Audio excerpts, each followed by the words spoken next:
ஏல மக்கா வணக்கம்டே. திமுக ஆட்சியோட சாதனைகளை கிராமப்புறங்களில் போய் சொல்லுங்கன்னு அண்ணன் உதயநிதி சொல்லியிருக்காரு. எந்த சாதனை என்ன போய் சொல்கிறது? வாரம் வாரம் உங்கள் கட்சி உடன்பிறப்புகள் கொலைக்கேஸு, நில மோசடி கேஸு, பண மோசடி கேஸு, அடிதடி கேஸுன்னு வரிசையாக வழக்குகளில் சிக்கிறாங்க. அந்த சாதனையை போய் சொல்கிறதா? இல்லை நாட்டில் கொலை அதிகமாகி போச்சு, சட்ட ஒழுங்கு கெட்டு போச்சுன்னு அமைச்சர்கிட்ட கேட்டோம்னா அதுக்கெல்லாம் நாங்கள் பொறுப்பு இல்லைன்னு பொறுப்பே இல்லாமல் பதில் சொல்கிறாரு. அந்த வேதனையை போய் சொல்கிறதா? ஏன்னே இப்படி? இப்போ கூட வந்து பார்த்திங்கன்னா 70 கோடி ரூபா மதிப்புள்ள போதை பொருளோட திமுக நிர்வாகி ஒருத்தர் சிக்கியிருக்கார். அவர் சிக்கன உடனே விவரமாக அவரை கட்சியை விட்டு தூக்கிட்டீங்க, சரி. ஆனால் ஜனங்க இதை பார்த்துட்டு ஏற்கனவே ஜாஃபர் சாதிக்குன்னு ஒருத்தர் சிக்கினார், இன்றைக்கி ஒருத்தர் சிக்கியிருக்காரு. இது கட்சியா இல்லை மாஃபியா கும்பலான்னு கேள்வி கேட்டுக்கிட்டு இருக்காங்கண்ணே. இந்த நேரத்தில் போய் நீங்கள் சாதனையை சொல்லுங்கன்னு சொல்லி ஏன்னே வேதனையை கிளறீங்க?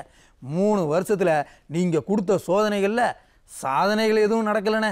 மக்கள் மத்தியில் வேதனைகள் தான் மிஞ்சிருக்கு. என்ன மக்கா, நான் சொல்கிறது சரிதானே? சரின்னா கமெண்ட்டில் சொல்லிவிட்டு போய் குறிஞ்செய்தியை பார்த்துட்டு வாங்க, விரிவான செய்திகளை சொல்கிறேன்.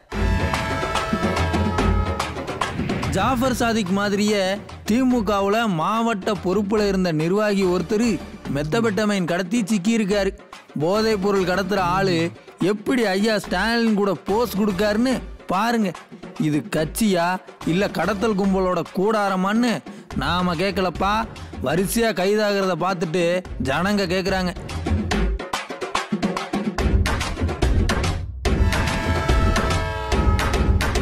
ஆளுங்கட்சியோட நிர்வாகி ஒரு பக்கம் போதைப் பொருள் கடத்தி சிக்குதாரு, இன்னொரு பக்கம் என்னடான்னா அரசு ஊழியர் ஒருத்தர் போதையை போட்டு தூங்குதாரு. என்ன ஆச்சு இது பாருங்க. இது ரேஷன் கடையா இல்லை பாரா? தேவக்கோட்டை பக்கம் ரேஷன் கடையில் வேலை நேரத்தில் தண்ணியை போட்டு தூங்குதாரு அரசு ஊழியர்.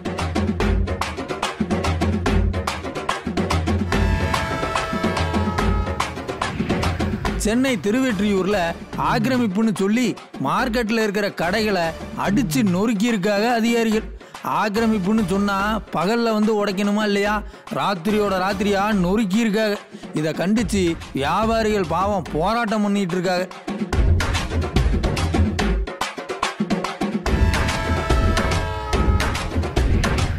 நேற்றுக்கு வாத்தியார்களை கைது பண்ணாங்கல்ல, இன்னைக்கு அரசுக்கு எதிராக போராட நினைச்ச மருத்துவ பணியாளர்களை கைது பண்ணியிருக்காங்க. நம்ம ஊர் போலீஸு இதில் மட்டும் கவனத்தை செலுத்துறதால தான் போதைப்பொருள் கடத்தலை பிடிக்க முடியாமல் தவிக்கிறாங்க. குறுஞ்செய்திகளை பார்த்துட்டோம், வாங்க விரிவான செய்திகளையும் பார்த்துருவோம்.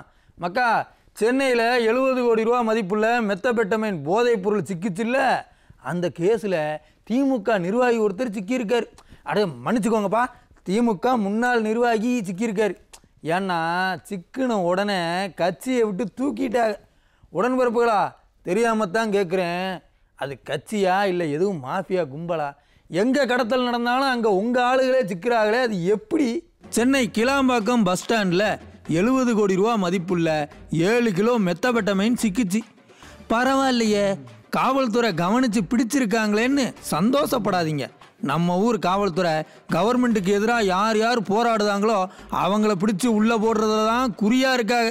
இந்த போதைப் பொருளை பிடிச்சது நம்ம ஊர் காவல்துறை இல்லை, மத்திய போதைப் பொருள் கடத்தல் தடுப்பு பிரிவு அதிகாரிகள். இந்த போதைப் பொருள் கடத்தல் வழக்கில் திமுக நிர்வாகி ஒருத்தர் சிக்கி இருக்காரு. திமுகவில் ராமநாதபுரம் மாவட்ட சிறுபான்மையினர் நல உரிமை பிரிவோட துணை தலைவராக இருந்த சையது இப்ராஹிம்ங்கிறவர் போதைப் பொருளை கடத்தி மத்திய போதைப் பொருள் தடுப்பு அதிகாரிகள் கிட்ட சிக்கியிருக்கார். இப்படித்தான் ஜாஃபர் சாதிக்குன்னு ஒருத்தர் சிக்கினார். சர்வதேச அளவில் போதைப் பொருளை கடத்திட்டு இருந்த அவர் திமுகவில் மாவட்ட அளவிலான பொறுப்பில் இருந்தார். இப்போ கிளாம்பாக்கத்தில் சிக்கின இந்த இப்ராஹிமும் மாவட்ட அளவிலான பொறுப்பில் இருக்கிறார். நம்ம கேள்வி என்னன்னா, திமுகவில் மாவட்ட அளவில் பொறுப்பு போடும்போது விசாரித்து போட மாட்டாங்களா? போதைப்பொருள் கடத்துகிற கும்பலுக்கு திமுகவில் எப்படி மாவட்ட அளவிலான பொறுப்பு கிடைக்குது? ரெண்டாவது, கிளாம்பாக்கம் பஸ் ஸ்டாண்டில் போதைப் பொருள் கடத்தல் கும்பலை யார் பிடிச்சிருக்கணும்? தமிழக காவல்துறை பிடிச்சிருக்க வேண்டாமா? ஏன் மத்திய போதைப் பொருள் தடுப்பு பிரிவு அதிகாரிகள் வந்து பிடிக்கிற வரைக்கும் இவங்களுக்கு தெரியாமல் இருக்குது? உள்ளபடியே தெரியாமல் இருக்காங்களா, இல்லை கடத்துறது கழக உடன்பிறப்புங்கிறதால கண்டுக்காமல் இருக்காங்களா? ஐயா ஸ்டாலின் மக்களுக்காக கட்சி நடத்துகிறாரா, இல்லை இந்த மாஃபியா கும்பலுக்காக கட்சி நடத்திக்கிட்டு இருக்காரா? அட நான் கேட்கல சாமி, ஜனங்க கேட்குறாங்க. போதைப் பொருள் கடத்தல் வழக்கில் தொடர்ந்து ஆளுங்கட்சி கும்பல் சிக்குனா கேட்கத்தான் செய்வாங்க. என்ன பதில சொல்ல போறாரு ஐயா ஸ்டாலின்?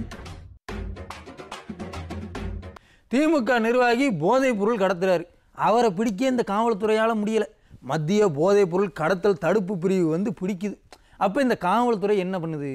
என்ன பண்ணோம்? கவர்மெண்ட்டுக்கு எதிராக போராடுற வாத்தியார்களையும் மருத்துவ பணியாளர்களையும் கைது பண்ணிக்கிட்டு இருக்கு.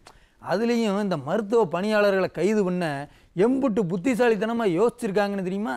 இந்த செய்தியை பார்த்து தெரிஞ்சுக்கோங்க.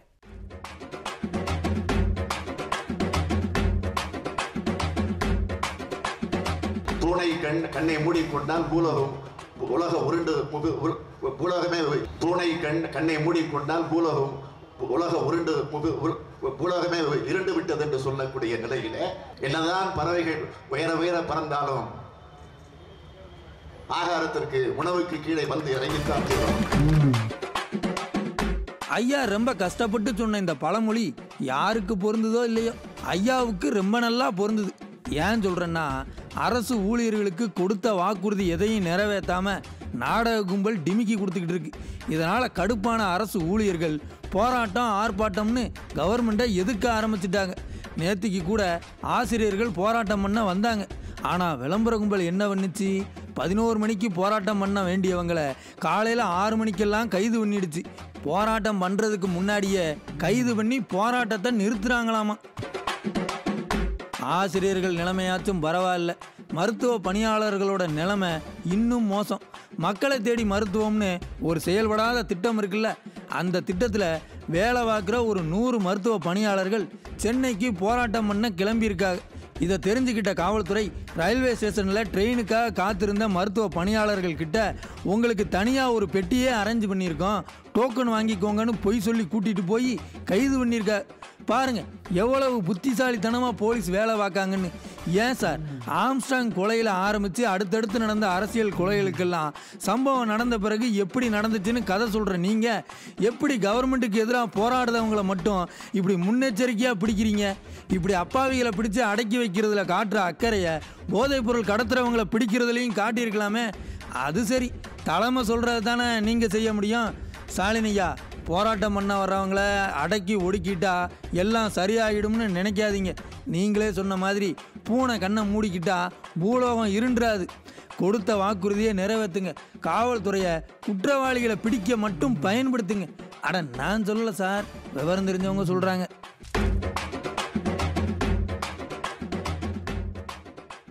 இந்த நாட்டில் ஏழை ஜனங்க வாழுறதா வேண்டாமான்னு தெரியல.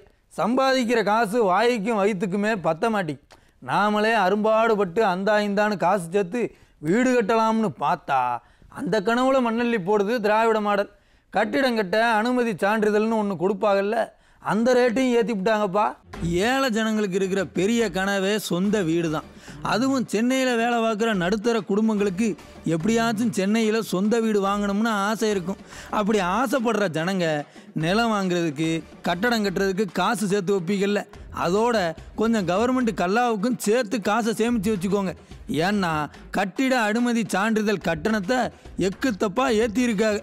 ஐயா ஸ்டாலின் இனி கட்டடம் கட்ட எந்த பிரச்சனையும் இல்லை, ஆன்லைனில் ஈஸியாக கட்டிட சான்றிதழ் வாங்கிக்கலாம்னு விளம்பரம் பண்ணார்.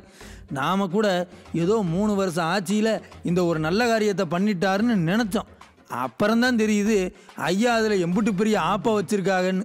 முன்னாடி சென்னையில் கட்டிட அனுமதி சான்றிதழ் வாங்க சதுரடிக்கு 22 ரூபா கட்டுனா போதும், இப்போ 100 ரூபா கட்டணுங்கிறாங்க. முன்னாடி 2500 சதுரடியில் ஒரு வீட்டை கட்டணும்னு சொன்னால் 22,000 ரூபாயில் சான்றிதழ் கிடைக்கும். இப்போ 2,50,000 கட்டணும்னு சொல்லுதாங்க. சென்னையில் மட்டும் இல்லை, மதுரை, திருச்சி, கோயம்புத்தூர், ஏன் பஞ்சாயத்து அளவில் கூட இந்த கட்டணத்தில் மாற்றம் இருக்குன்னு சொல்லுதாங்க. ஏற்கனவே சிமெண்ட்டு ஜல்லின்னு எல்லா விலையும் ஏறி போயிருக்கு. கவர்மெண்ட் ஒரு பக்கம் சொத்து வரி, காலி நிலத்துக்கு வரின்னு எல்லா வரியும் ஏற்றிருக்காங்க.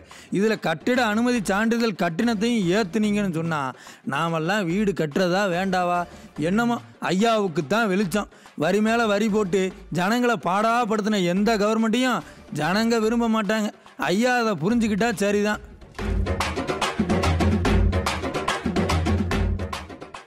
மக்கா, விழுப்புரம் பக்கம் திண்டிவனத்தில் ஒரு ஸ்கூல் பையன் தற்கொலை பண்ணிக்கிட்டா. அப்படி என்ன ஏதுன்னு விசாரித்தா அந்த பையனுக்கு பாக்கு போடுற பழக்கம் இருக்கிற மாதிரி தெரியுது. அதை வாத்தியார் கண்டிச்சிருக்காரு. பையன் தப்பான முடிவு எடுத்துட்டான். விளம்பர ஆட்சியில் பசங்க மத்தியில் என்ன மாதிரியான பழக்கங்கள் இருக்குன்னு பாருங்கள். பசங்க கைக்கு எல்லாம் ஈஸியாக கிடைக்குது. 3 வருஷத்தில் தமிழ்நாட்டை தலைகீழாக மாற்றி நாசம் பண்ணிடுச்சு இந்த நாடக கும்பல். சரி மக்களே, எல்லாமே ஒரு நாள் மாறும். மாற்றுங்க, நீங்கள் தான் மாற்றணும். இன்றைக்கி நிகழ்ச்சி இதோட முடிஞ்சது. நாளைக்கு மறுபடியும் உங்களை நான் சந்திக்கிறேன். நன்றி, வணக்கம்.